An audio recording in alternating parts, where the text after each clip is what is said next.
Mwana Maisha Freshi, bado tuko katika ziara ya makamu mwenyekiti wa Chama cha Mapinduzi Tanzania Bara, mzee wetu Steven Wasira, ambaye anafanya ziara leo Shinyanga, na niko hapa na moja kati ya mwanachama wa Chama cha Mapinduzi, lakini ni mdau pia wa maendeleo.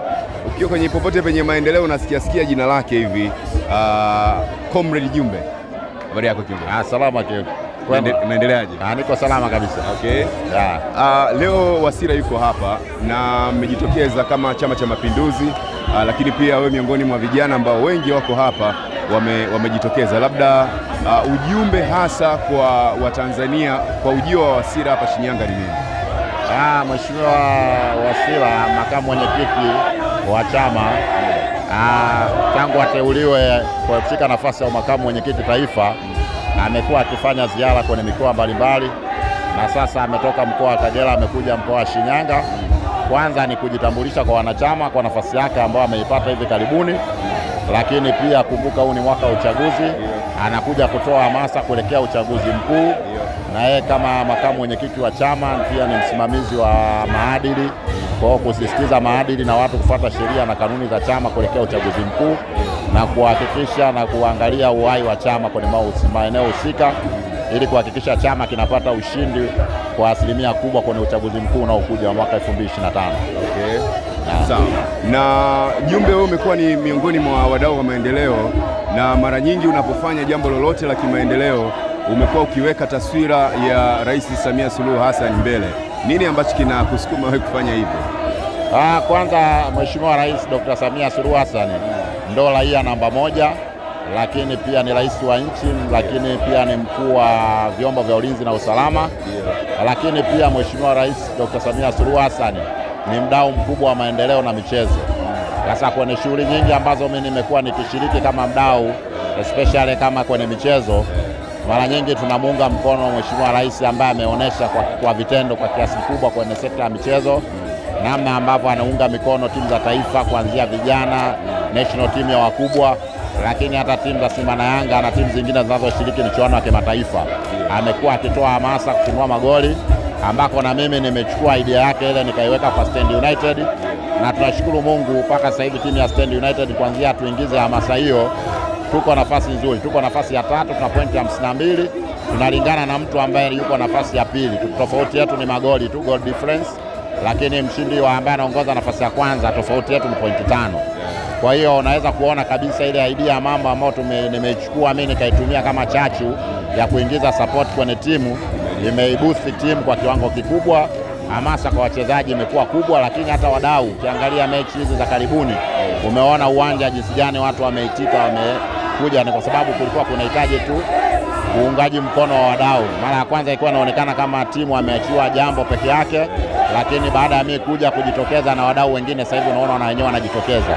Kwa hiyo Mheshimiwa Rais, sisi kama vijana, tuna wapambanaji, wafanyabiashara, wawekezaji, ametutengenezea mazingira rafiki, tunaweza tukafanya shughuli zetu. Kwa hiyo na sisi tuna jukumu la kurudisha kwenye jamii yetu.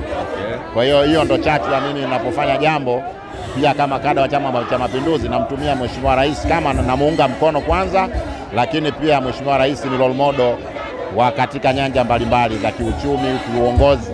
Ni mtu ambaye ameniinspire kwa kiasi kikubwa, lakini pia amefanya mambo mengi makubwa kwenye sekta mbalimbali, ukiachana na michezo na maendeleo, hata kidiplomasia. Tangia Mheshimiwa Rais ameingia madarakani, diplomasia yetu umeona imekuwa kwa kiwango kikubwa. Ukiangalia sasa hivi hata mikutano mbalimbali ya usuluhishi inafanyika nchini kwetu, lakini hata anapoenda mikutano nchi za watu unaona anapewa nafasi kubwa ya kuongoza paneli mbalimbali za kimataifa. Kwa hiyo ni kiongozi ambaye amefanya mambo makubwa, na sisi kama wadau wanachama tunamuunga mkono kwa asilimia kubwa. Ujumbe wa mzee Wasira, yeye kama mzee wa chama, lakini pia kwa nafasi yake kama makamu mwenyekiti la Tanzania Bara, kila anapokwenda, nimemsikia akiwa Ngara, nimemsikia akiwa Bukoba, mara zote amekuwa anasisitiza maadili ndani ya chama. Unadhani wewe kama mwanachama kuna mmomonyoko wa maadili kiasi gani mpaka mzee Wasira anaibeba hii kama kampeni ya popote anapokwenda lazima aliseme hili na yakemeni? Kwanza makamu mwenyekiti ndio mwenyekiti wa maadili taifa. Kwa hiyo kwa nafasi yake ana jukumu la kuhakikisha maadili yanasimamiwa. Kimsingi siasa za wakati huu ni tofauti na siasa za kipindi cha Mwalimu Nyerere, zilikuwa ni siasa za ujamaa zaidi, lakini nyakati tulizonazo hizi ni nyakati tofauti kidogo na ujamaa. Kwa hiyo katika harakati zetu za kisiasa lazima kukumbushana. Kuna maeneo, kuna mazingira ambapo kunaonekana kuna ukiukaji wa maadili au kanuni. Yeye kwa nafasi yake kama makamu mwenyekiti wa chama na jukumu la kuhakikisha watu wanafuata utaratibu, lakini pia kuwakumbusha, kwa sababu kazi yake sio tu kusubiri watu aje wape adhabu, lakini ana kazi ya watu kuwaonya au kuwakumbusha warudi kwenye maadili na misingi ya Chama cha Mapinduzi. Tunashuhudia ziara za viongozi mbalimbali wa Chama cha Mapinduzi, lakini ni jambo ambalo liko wazi pia, hata vyama vya upinzani pia vinafanya ziara maeneo mbalimbali. Upepo wa kisiasa Shinyanga unauona ukielekea wapi zaidi? Ukiangalia hususan misimamo ya Chama cha Mapinduzi, viongozi wa Chama cha Mapinduzi kwa ngazi ya mkoa mpaka kitaifa, unadhani kwa turufu ya Shinyanga inaegemea au inaelea upande gani? Kwa uzoefu wangu mimi kwa siasa za Shinyanga mjini zilivyo, nikilinganisha kuanzia mwaka 2010, chaguzi wa 2015, 2020, kwa kiasi fulani vyama vya upinzani vilikuwa kidogo vina wafuasi, vina support, lakini ukiangalia kwa kipindi hichi kutoka mwaka 2020 mpaka 2025, kwa kiasi kikubwa unaona wenzetu wa upande wa pili kidogo kama vile wako chini. Wako chini sio kwa sababu hawafanyi shughuli zao kama kawaida, kwa sababu kama ni mikutano wanaruhusiwa kufanya, lakini ni kutokana na uongozi ambao Chama cha Mapinduzi umeuweka kwenye wilaya hii au mkoa huu, lakini na watu ambao kama sisi wadau tumejitokeza kusapoti shughuli mbalimbali. Kwa zile shughuli tunazozisapoti zinawaunganisha watu wa makundi yote, sababu mchezo kama mpira wa miguu unawaunganisha hata wenzetu wa vyama vya upinzani na wenyewe ni wadau.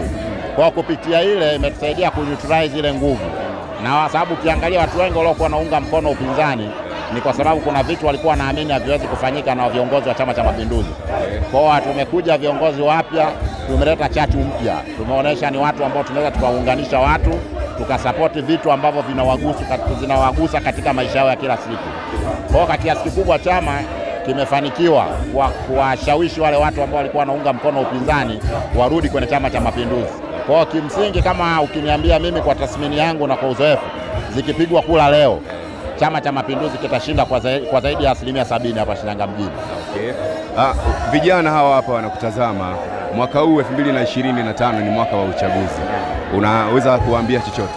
Mimi nawaambia vijana kwanza wajitokeze kugombea nafasi mbalimbali, nafasi ya udiwani, ubunge, wajitokeze. Hata Mheshimiwa Rais naye anasisitiza kwamba vijana wajitokeze, sababu hawa kina Mzee Wasira tunawaona leo. Mzee Wasira historia yake inaonyesha ameanza kupata uongozi akiwa na miaka 19, ambao leo amekuwa ni asset kwa chama. Kwa hiyo na sisi kama vijana, uchaguzi unaokuja tujitokeze kwa wingi, tugombee nafasi mbalimbali. Nashukuru sana. Asante sana.